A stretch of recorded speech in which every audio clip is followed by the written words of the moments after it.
प्यारे देशवासियों, नमस्कार। एक बहुत गंभीर मामला सामने आया है।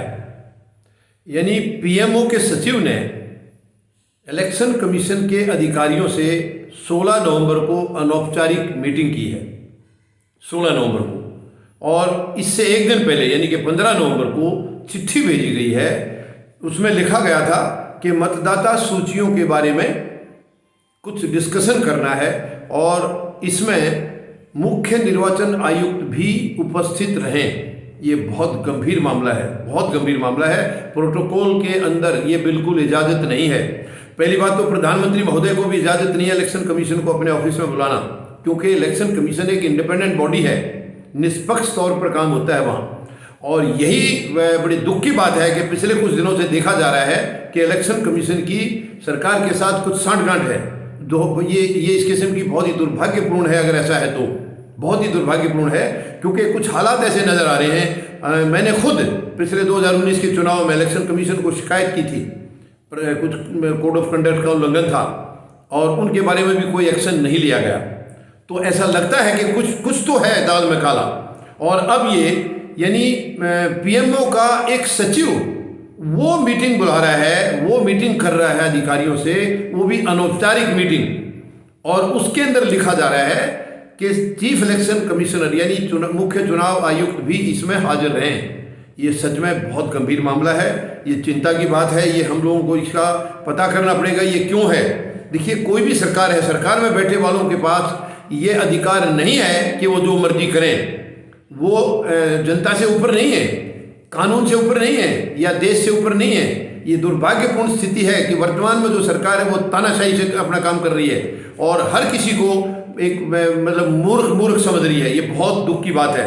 और इसके अंदर एक फॉर्मर आईएएस अफसर यानी यूपी काडर के एक आईएएस अफसर रिटायर्ड हुए हैं, अनूप चंद्र पांडे।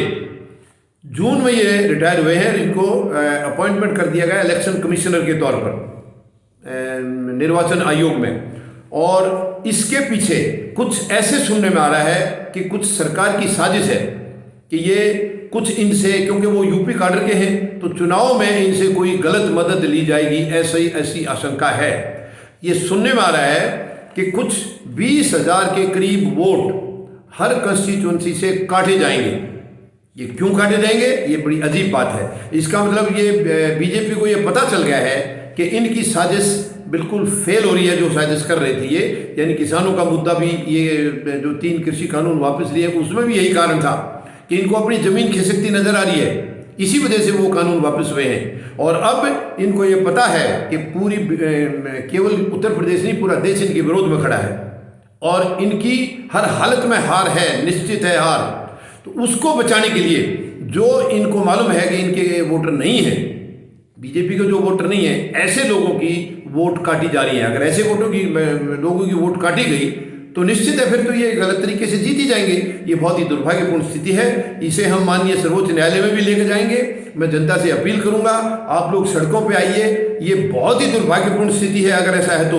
यानी एक बूथ से 50 वोट काटने की कुछ प्लानिंग चल रही है और एक कंस्टिट्यूंसी में करीब 400 बूथ हैं तो 20,000 के करीब वोट कट जाएंगे। कुल मिला के 80 लाख से ज़्यादा वोट केवल उत्तर प्रदेश से काटे जाएंगे।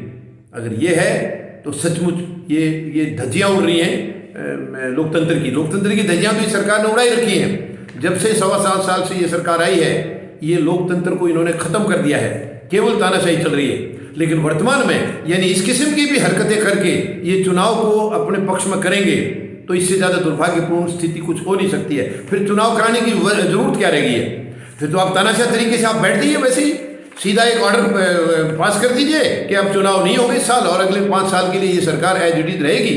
ये कोई मतलब नहीं रह गया, ना चुनाव आयोग का मतलब रह गया है, ना फिर सरकार का कोई मीनिंग रह गया। फिर तो तानाशाही होगी, लोकतंत्र है ही नहीं देश में।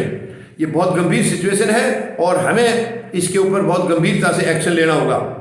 मैं सभी देशवासियों से निवेदन करता हूँ कि इस मुद्दे को लेकर हम सड़कों पर आएँ और चुनाव आयोग को भी हम शिकायत करें, माननीय सर्वोच्च न्यायालय में भी दें। ये इस किस्म से अधिकारियों का बुलाया जाना चुनाव के टाइम पर वैसे ही प्रोटोकॉल में नहीं है। जो इंडिपेंडेंट बॉडीज हैं उनको पीएम भी नहीं बुला सकते हैं। और एक पीएम का यानी पीएमओ का जूनियर अधिकारी और सीसी चुनाव आयुक्त को भी आने के लिए कह रहा है, सचमुच बहुत दुखद है, ये बहुत दुखद है और गंभीरता से हमें इसके ऊपर विचार करना होगा। मैं उम्मीद लगाता हूँ कि आप सब इसमें सहयोग करेंगे और हम सब मिल करके ये गलत काम है इसको हम रोकेंगे। हर हालत में ये रोकना होगा, वरना लोकतंत्र बिल्कुल बर्बाद होता जा रहा है। इसको बचाना है तो हमें इसको गलत हरकत को रोकना होगा। धन्यवाद।